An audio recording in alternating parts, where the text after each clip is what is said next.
এই পর্যায়ে শুভেচ্ছা বক্তব্য রাখবেন বাংলাদেশ ছাত্রলীগের ২৮তম জাতীয় সম্মেলনের প্রস্তুতি কমিটির আহ্বায়ক, ঢাকা বিশ্ববিদ্যালয়ের মেধাবী শিক্ষার্থী, পরিশ্রমী ছাত্রনেতা জনাব বাবু জয়দেব নন্দী।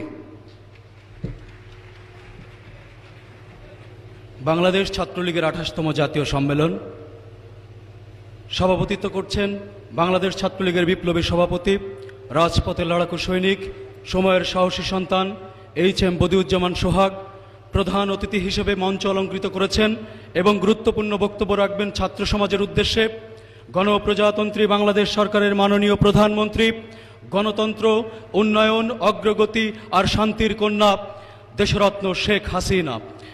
মঞ্চে উপস্থিত আছেন বাংলাদেশ আওয়ামী লীগের জাতীয় নেতৃবৃন্দ, সামনে বাংলাদেশ ছাত্রলীগের সাবেক নেতৃবৃন্দ, মন্ত্রী পরিষদের সদস্যবৃন্দ, সংসদ সদস্যবৃন্দ, বাংলাদেশ ছাত্রলীগের আমার প্রাণপ্রিয় ভাই ও বোনেরা, বন্ধুরা। 1948 সালের 4 জানুয়ারি জাতির জনক বঙ্গবন্ধু শেখ মুজিবুর রহমানের হাত ধরে যে সংগঠনটির জন্ম হয়েছিল, সেই সংগঠনটির আজকে ২৮তম সম্মেলন। সেই সংগঠনটির আজকের সম্মেলন, যে সংগঠনটির নেতাকর্মীরা 52 ভাষা আন্দোলনে বাংলা ভাষার জন্য জীবন দিয়েছিল, সেই সংগঠনের আজ সম্মেলন। যে সংগঠনের নেতাকর্মীরা স্বাধিকারের জন্য, মুক্তির জন্য 17,000 নেতাকর্মী জীবন বিলিয়ে দিয়ে প্রমাণ করেছিল বাংলার কোটি কোটি জনতার মাঝে বাংলাদেশ ছাত্রলীগ হচ্ছে একটি ভ্যানগার্ডের মতো। বাংলাদেশ ছাত্রলীগ হচ্ছে দেশরত্ন শেখ হাসিনার ভ্যানগার্ড। যুগে যুগে বাংলাদেশ ছাত্রলীগ ভ্যানগার্ডের দায়িত্ব পালন করেছে, আজও বাংলাদেশ ছাত্রলীগ ভ্যানগার্ডের দায়িত্ব পালন করছে। সেই সংগঠনের আজ সম্মেলন, যে সংগঠনের একজন কর্মী থেকে সফল রাষ্ট্রনায়ক আমাদের দেশরত্ন শেখ হাসিনা। সেই সংগঠনের সম্মেলন আজ, যে সংগঠনের একজন কর্মী থেকে বিশ্ব শান্তির অগ্রদূত আমাদের দেশরত্ন শেখ হাসিনা।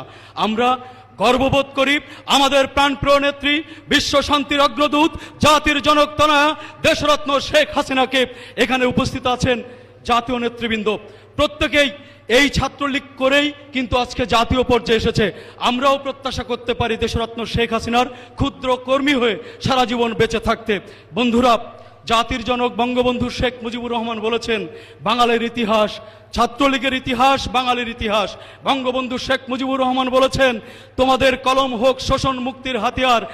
জাতির জনক তনয়া দেশরত্ন শেখ হাসিনা বলেছেন, শুধু ভালো কর্মী হলে চলবে না, ভালো ছাত্রও হতে হবে। দেশরত্ন আরও বলেছেন, সাদামাটা জীবনযাপন আর উচ্চ আদর্শ এবং সাদামাটা জীবনযাপন, এই হোক তোমাদের জীবন আদর্শ। আমি ব্যক্তিগতভাবে মনে করি এবং বাংলাদেশ ছাত্রলীগের প্রত্যেকটি নেতাকর্মী মনে করে, এই 4টি মূল বাণী, এই 4টি যে মৌল বাণী ছাত্রলীগের নেতৃত্ব নির্বাচনের জন্য এর চেয়ে বড় প্রতিবাদ্য এবং তাৎপর্য আর হতে পারে না। বন্ধুরা,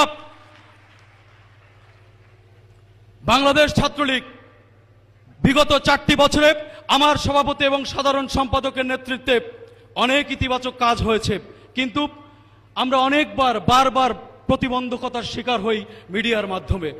আমরা কি একবার মনে করতে পারি না, জাতির জনক বঙ্গবন্ধু শেখ মুজিবুর রহমানের অসমাপ্ত আত্মজীবনীর উপর বাংলাদেশের প্রত্যেকটি শিক্ষা প্রতিষ্ঠানে আমরা শিক্ষা ও পাঠচক্র কার্যক্রম করেছি?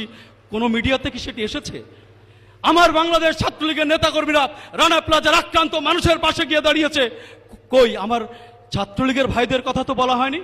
আমার সাতক্ষীরা সিটি কলেজের মামুনকে জামাত শিবির হত্যা করেছে, কই কোনো মিডিয়াতে তো ফলো করে বলা হয়নি?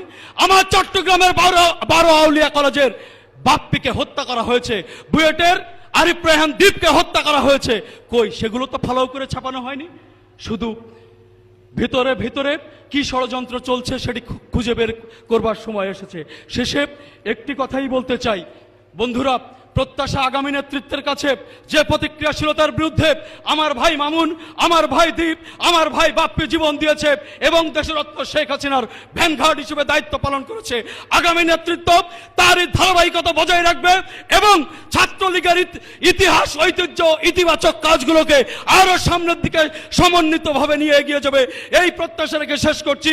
জয় বাংলা, জয় বঙ্গবন্ধু, জয় দেশরত্ন।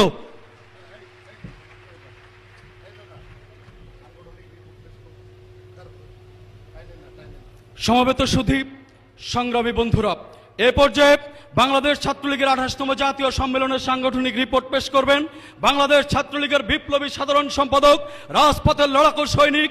আপনারা জানেন 111 পরবর্তীতে যার স্লোগানে রাজপথ প্রকম্পিত হয়েছিল, দেশরত্ন শেখ হাসিনা মুক্তি আন্দোলন ত্বরান্বিত হয়েছিল, আমাদের সেই প্রিয় ছাত্রনেতা